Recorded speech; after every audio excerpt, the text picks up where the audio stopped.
Bismillahirrahmanirrahim. Supreme Education School System. Assalamu alaikum. You know, students, how does a computer work? Computer does this work in these three steps. To understand these steps, input, process and output, first we will read from our book and take an example.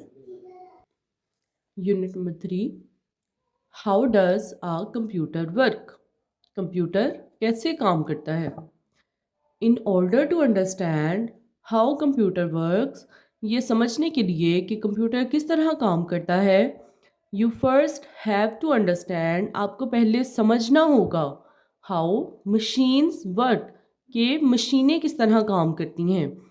यानी कि ये समझने के लिए कि computer किस तरह काम करता है, आपको पहले ये समझना होगा कि मशीन किस तरह से काम करती है। As you know students, computer is an electronic device or machine. Let us see, हम चलिए देखते हैं an example, एक मिसाल। चलिए एक मिसाल देखते हैं। Suppose, फर्ज करें, suppose का मतलब होता है फर्ज करें, you want to make, आप बनाना चाहते हैं some orange juice, कुछ माल्टों का juice, using a juicer mixer, एक जूसर मिक्सर इस्तेमाल करते हुए आप माल्टों का जूस बनाना चाहते हैं। You put some oranges in the juicer, आप जूसर मशीन में कुछ माल्टे डालते हैं। जब जूसर स्क्वीजेस का मतलब होता है निचोड़ना। The juicer squeezes the oranges to take out juice, juicer जो है माल्टों को निचोड़ती है उनको उनका जूस निकालने के लिए। You pour the orange juice, pour मतलब डालना, you pour the orange juice into a glass, आप माल्टे का जूस एक ग्लास में डालते हैं एंड देन ड्रिंक इट, और फिर पी लेते हैं। ठीक है, यानी कि आप कुछ माल्टे लिए, आपने उसको जूसर में डाला स्क्वीज करने के लिए। आपको पता है ना, माल्टों को स्क्वीज करने से, उनको निचोड़ने से उनके अंदर जो जूस होता है वो इजीली निकल आता है। तो आपका जब वो जूस उस मशीन ने निकाल दिया तो फिर आपने उसको ग्लास में डाला और पी लिया। अच्छा, अब हम इस एग्जाम्पल का एनालिसिस करेंगे और फिर हम देखेंगे कि इसमें मशीन ने किस तरह से वर्क किया। ठीक है, इन द अबव एग्जाम्पल, ऊपर दी गई मिसाल में, अबव यानी ऊपर, in the above example there are 3 steps, ऊपर दी गई मिसाल में 3 मरहले थे। स्टेप्स यानी मरहले। Step 1, you put the oranges in the juicer, आपने जूसर में माल्टे डाले। Here the oranges are the input, यहाँ माल्टे इनपुट हैं। You have given to juicer, यानी कि माल्टे जो है वो इनपुट है, वो हिदायत या इंफॉर्मेशन कह सकते हैं जो कि आपने जूसर को दी, या वो मटेरियल आप था जो आपने जूसर को प्रोवाइड किया। Next step 2, the juicer squeezes the oranges, juicer ने माल्टों को निचोड़ा, to drain out the juice, juice निकालने के लिए।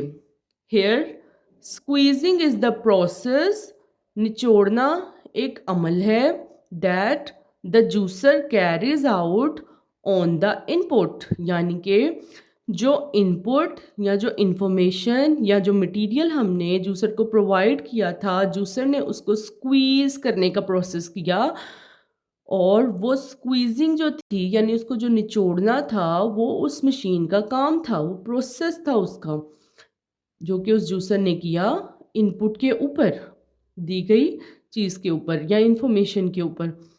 Step 3, the juice that you pour out, वो जूस जो आपने निकाला इनटू अ ग्लास, एक ग्लास के अंदर, इज द आउटपुट, वो आउटपुट है। You get from the process, जो कि आपने इस अमल से, इस प्रोसेस से हासिल किया। So the working of the juicer can be shown as followers, यानी कि जूसर ने जो काम किया उसको हम इस तरह से समझ सकते हैं आसान तरीके से। Input, processing and output. ये 3 स्टेप्स थे ना जिसमें जूसर ने वर्क किया था। तो इनपुट हमने क्या दिया था, ऑरेंजेस, और उस पे मशीन ने क्या प्रोसेस किया था, स्क्वीजिंग, स्क्वीजिंग का काम किया उसने, एंड आउटपुट हमें क्या दिया उसने, जूस। ठीक है, कंप्यूटर भी इसी तरह से काम करता है, हम उसको इनपुट देते हैं थ्रू कीबोर्ड, माउस, टाइपिंग और any tool, then computer process it. और आपको पता है प्रोसेसिंग का काम कौन सा पार्ट करता है कंप्यूटर का, yes, CPU. CPU does the processing in computer just like our brain. जैसे हमें कोई इंस्ट्रक्शंस अगर दी जाती हैं किसी काम के लिए, तो उस पर हमारा ब्रेन जो है वो प्रोसेस उसको करता है और फिर हमें आउटपुट मिलता है। बिल्कुल इसी तरह से कंप्यूटर जो आउटपुट है वो अपनी मॉनिटर स्क्रीन के ऊपर देता है। ओके स्टूडेंट्स, आपने इसको अच्छी तरह से रिवाइज करना है रीडिंग को, और आपको कुछ भी समझ ना आए तो आप इजीली मुझसे एनी टाइम पूछ सकते हैं। Will see you in the next class. अल्लाह हाफिज़।